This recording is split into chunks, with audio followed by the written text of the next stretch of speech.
Kia ora and welcome to the Niggly Nishcast. I'm the Diggly Dude, Dr. Peptoy Panther, Mr. Slippers, here by myself to talk through a bunch of rugby league matters. The Warriors are away to Newcastle Knights. We had an interesting little Melbourne Storm victory over the St. George Illawarra Dragons last night, Thursday night. I'm recording this Friday morning. And we have a couple of other NRL games, only 4 games this weekend to touch on, so we'll just roll through all that stuff, H&F, hard and fast, and hopefully someone out there listening wants to support the Niche Cache and the Niche Cast, however you want to do it, up to you, all good, baby. Best way to support the Niche Cache and the Niche Cast is on Patreon. Hit up that link. We are probably going to start a little Patreon only podcast this weekend, so if you sign up for Patreon and you're listening to this, you'll get maybe every 2 weeks you'll get a little bonus podcast where we just talk a bunch of shit about absolutely anything and everything for our Patreons, and we're in the process of just working through how to best do merchandise, cups, mugs, pens, stickers, t-shirts, hoodies, anything that can have a little Niche Cache logo on it. We're just trying to figure all that stuff out, and you will definitely get a whole bunch of little goodies if you sign up to Patreon down the track. But at the moment, we're just working through offering a bonus podcast and some bonus content for our Patreons. Otherwise, like, subscribe, rate, review, and just comment it up. Let us know your thoughts on the Niche Cast and the podcast. And if you do have a small to medium sized business that does want a bit of advertising, sponsorship opportunities, hit us up. We're always looking for a little podcast sponsor or even a website sponsor. And we are here for the little men and women hustling, grinding around Aotearoa. Warriors away to the Newcastle Knights, and this is an interesting game. It's kind of a good opportunity for the Warriors to face the Knights because the Knights do not have Kalyn Ponga, they don't have Pearce, and they don't have David Klemmer. So if there's any time to go over to Newcastle and face the Newcastle Knights on their home turf, you probably don't want to be facing Kalyn Ponga, Pearce, and David Klemmer. So it's a good time for the Warriors to go to the Knights. And in terms of team selection, the backline is as per usual. The starting forward pack's the same, with Adam Blair starting on an edge again. And then there's a couple of changes on the bench with Lachlan Burr coming in for Levaha Pulu and Isaac Luke taking the place of Nathaniel Roach, who has suffered an ACL tear long-term knee injury. So shout out to Nathaniel Roach. Rest up, bruh.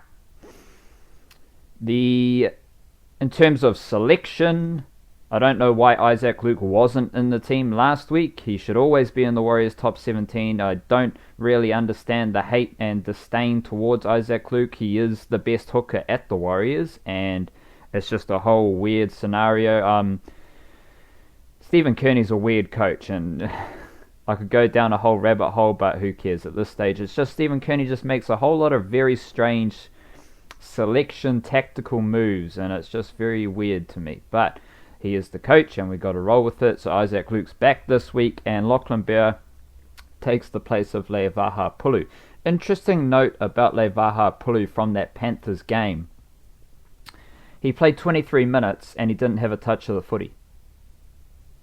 Fair enough, the 23 minutes came in the second half when the Panthers did have most of the footy, but this is a bloke who should be desperate for his opportunity. He should be frothing and fizzing to, get in there, get a taste of NRL this season. He was a solid player last season, and solid in the sense that he did his job and there was promise. There was potential there that Levaha Pulu could be a consistent top 17 member of the Warriors this year, 2019, but he's been playing in reserve grade for most of the year, if not all of the year to this point. And then he gets his opportunity, his big opportunity against the Panthers at home. 23 minutes of footy, and he doesn't touch the footy. What's doing?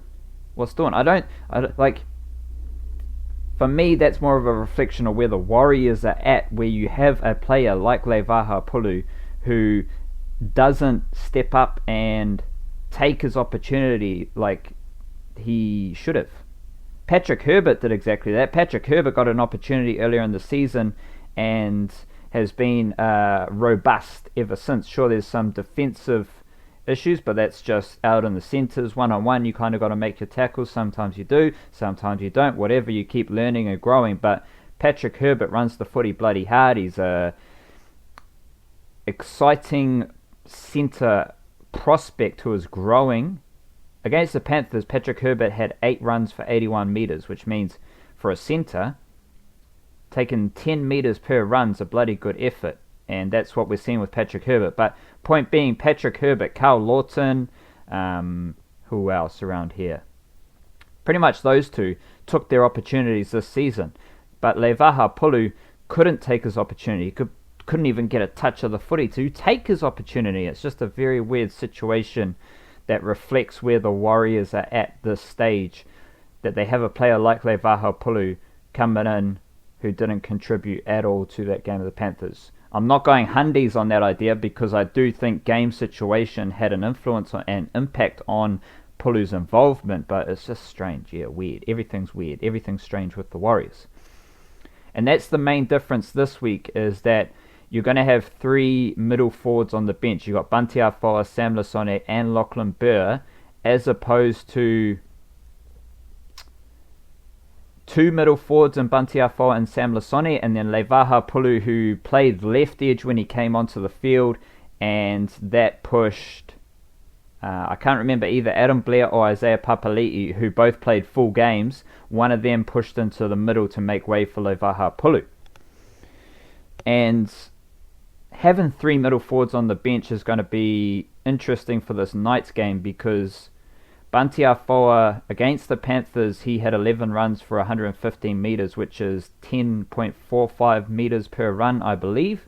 And then Sam Lasone was below. He only had 9 runs per metre, metres per run, so 9 metres per run. Levaha Pulu didn't have a run.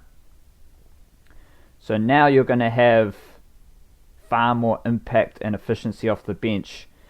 That not only does that shows quite a disparity between the usage of Bunty Afoa and Sam Lasone. Like, Bunty Afoa has overtaken Sam Lasone undoubtedly in the middle forward stakes, and adding Lachlan Burr, who's going to take some runs and probably going to be more efficient with his runs. Hopefully Sam Lasone can step up to offer some efficiency and power and quick play the balls off the bench as well. That's going to put the Warriors in a far better standing against the Knights. But this just comes back around to what are the Warriors going to do. Again, like, the Warriors need to back up all their talk and all the fluff and non-on-field matters at Mount Smart. They need to actually do stuff on the field. They need to actually win games of footy. They need to actually be effective in what they're doing on the field. That's all that matters, and they're not doing that at the moment. And there was some news about Cody Nikorima talking to the senior leadership group at the Warriors, which a conversation, according to Nikorima, according to Roger Tuivasa-Sheck, basically revolved around just focusing, staying in the moment, staying present, focusing on what you need to do next, as opposed to worrying about getting the win. So just bringing it closer, bringing your focus and your energy into a short-term, very present, mindful state of mind, which is a beautiful thing, as opposed to worrying about winning the game and the bigger picture. So obviously Cody Nikorima, coming from the Broncos to join the Warriors, he's noted that insight and he offered it to the senior leadership group. And all of that's fine and dandy, but what are you going to do on the field against the Newcastle Knights at Newcastle? And the Knights don't have their 3 best players playing, but they do have an educated footy crowd in Newcastle who are going to be aware of the situation and the need to rally behind their team in this context. So it's still going to be a hostile environment. All you can say about the Warriors is, what are you going to do? What are you actually going to do on the field Saturday night in Newcastle? because at the moment there is nothing to suggest that the Warriors are a factor in the NRL, that the Warriors can go deep into the finals, or even that the Warriors can roll up to Newcastle and get through 80 minutes of high quality footy. There's nothing they've done recently to suggest that's possible. So we just wait and see, and we wait to see if the actions back up their talk.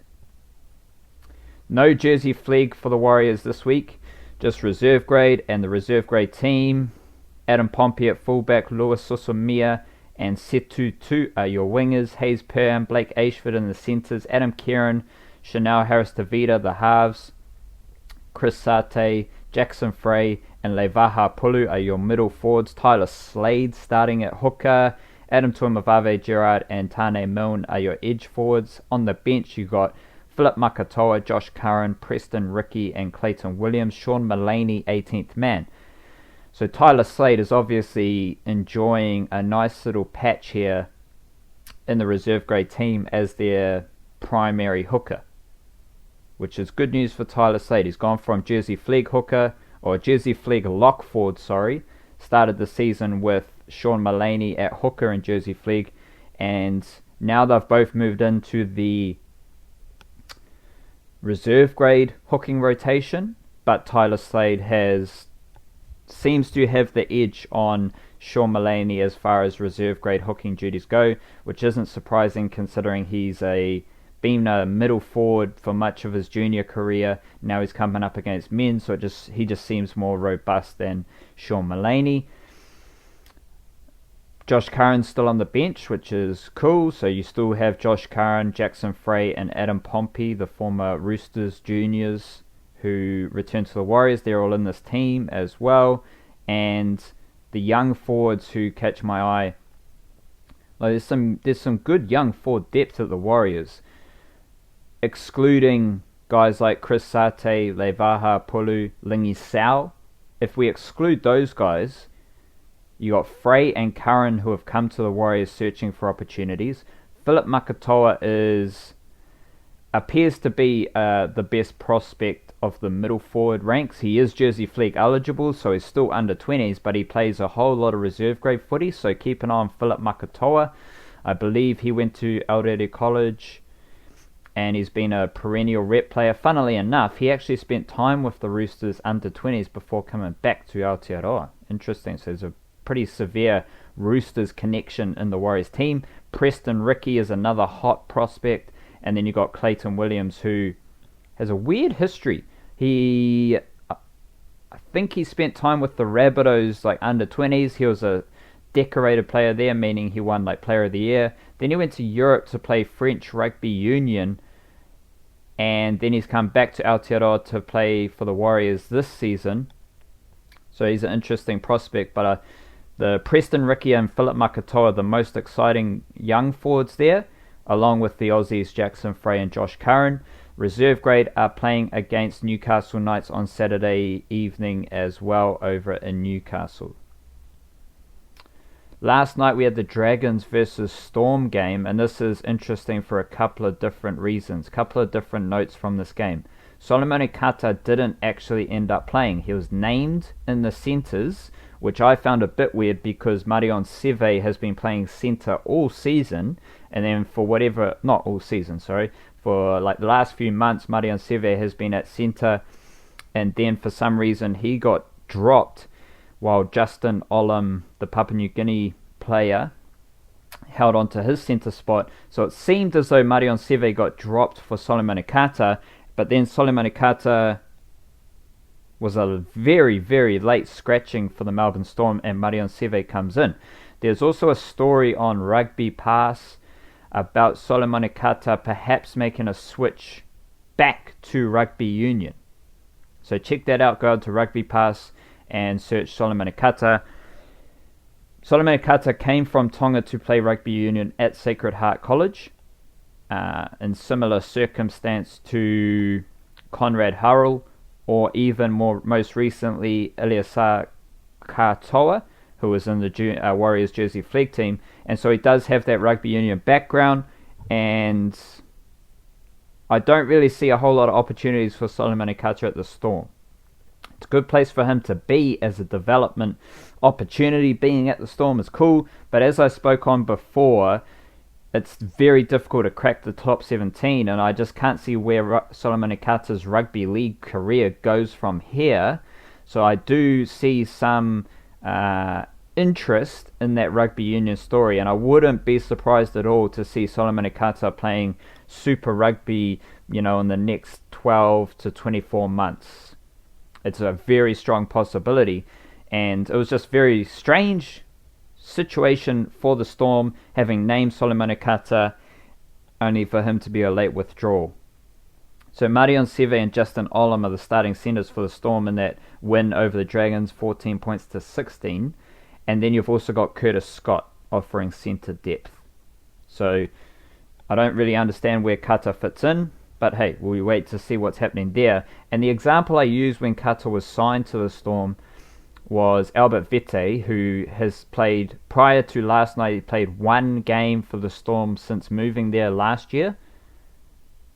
So that's a beautiful example of how going to the Storm doesn't exactly result in you playing NRL footy.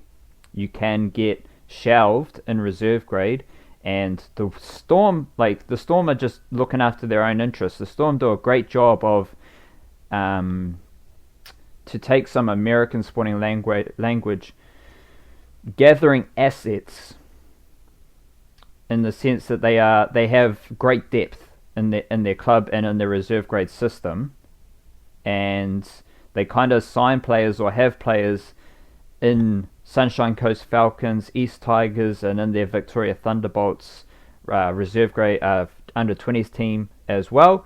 And Albert Vete has just been one of those players. He gets signed and then he just plays pretty much his whole time at the Storm in reserve grade.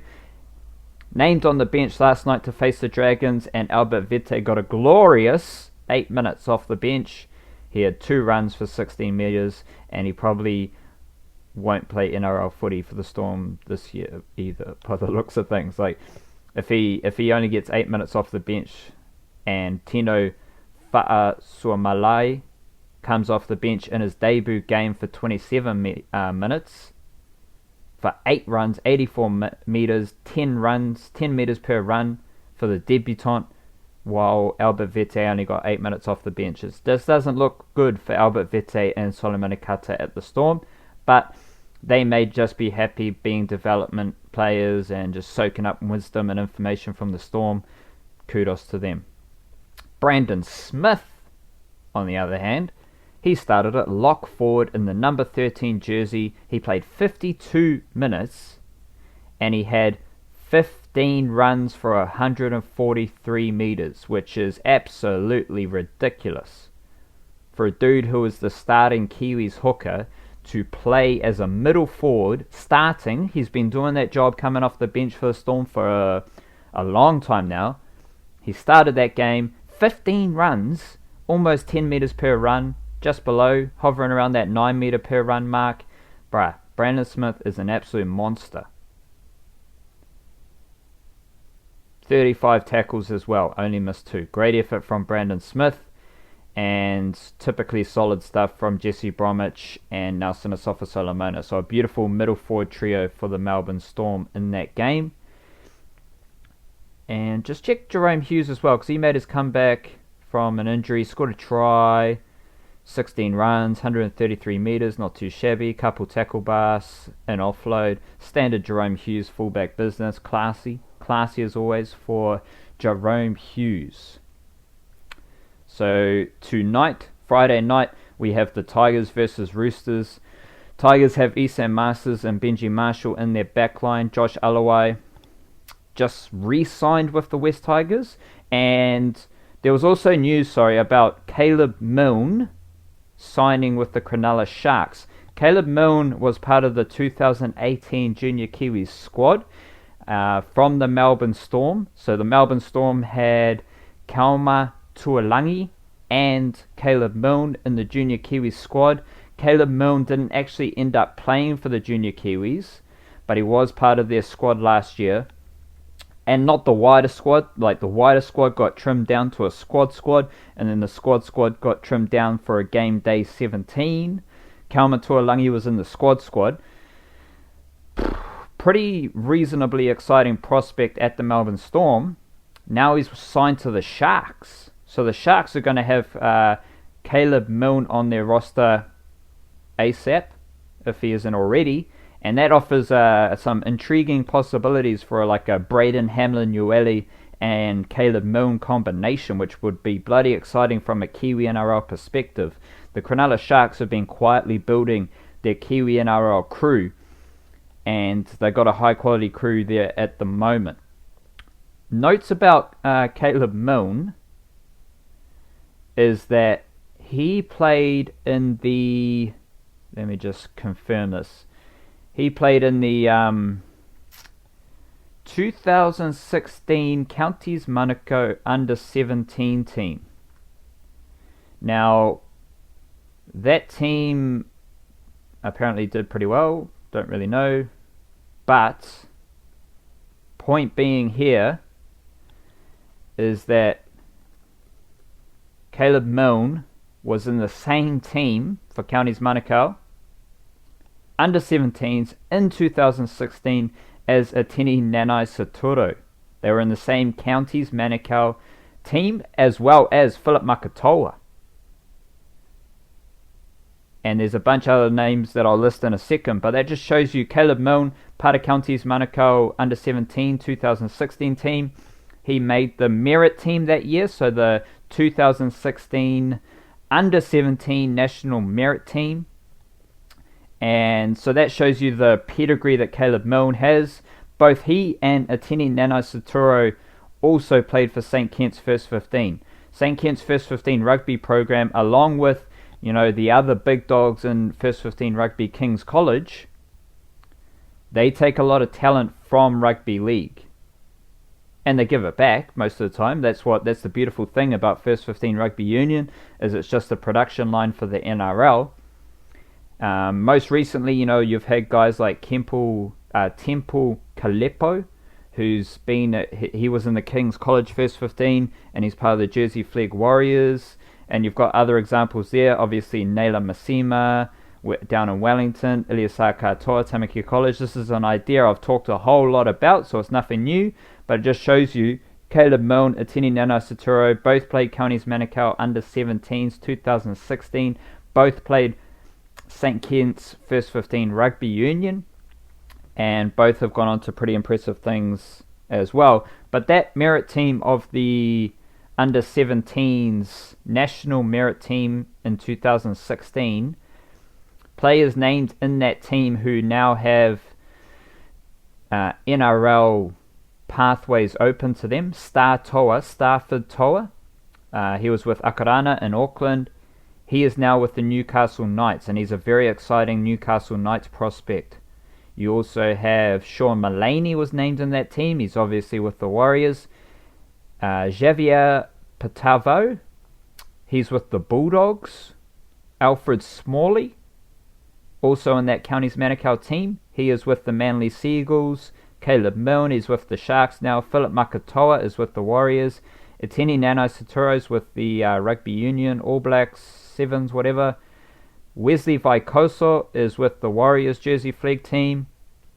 And Cruz Topai Aviai is with the Cronulla Sharks. So Caleb Milne reunites with Cruz Topai Aviai at the Cronulla Sharks from their under-17 merit team days. So just a bit of trivia. I do like reverting back to those teams, those merit teams, those rep teams, when a name like Caleb Milne arises into my news stratosphere. Going from Melbourne Storm to Cronulla Sharks, plenty of history. So I'll try and refer back to those representative teams in Aotearoa as much as possible, just to offer you guys the insight and depth of rugby league talent in Aotearoa. Rightio, let's keep going through these team lists. Josh Alloway, he re-signed with the West Tigers, which is good news for him.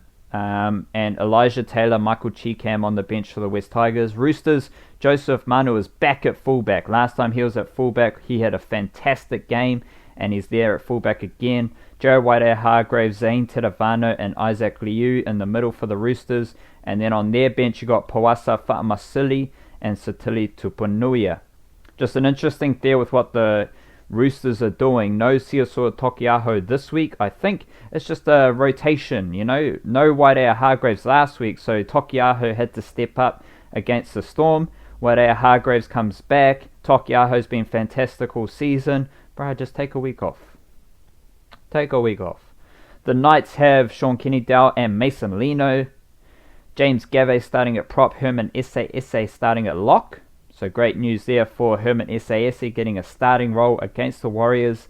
And the Warriors were actually linked to Herman Esse earlier in the season because Herman Esse has had a difficult 2019 campaign, and there were whispers about him wanting to return to Auckland, which would be a great pickup for the Warriors, considering how robust he is, and he starts at lock for this game after spending a lot of time on the bench. Last game of the round, you got Cronulla Sharks versus Brisbane Broncos. Sosai Feki is on the wing. I think he's off to the Super League pretty soon as well. Sean Johnson in the halves. Britton Nakora on an edge, and then you got Braden Hamlin Uele off the bench. The Broncos only have Alex Glenn because they're a bunch of haters, and they're doing some funky selection stuff with Origin as well. So that's your NRL round of footy. Hope you enjoy your weekend. Stay positive, stay beautiful, kia kaha, and I'll see you early next week to talk through some more rugby league matters. Peace out. Cha-cha.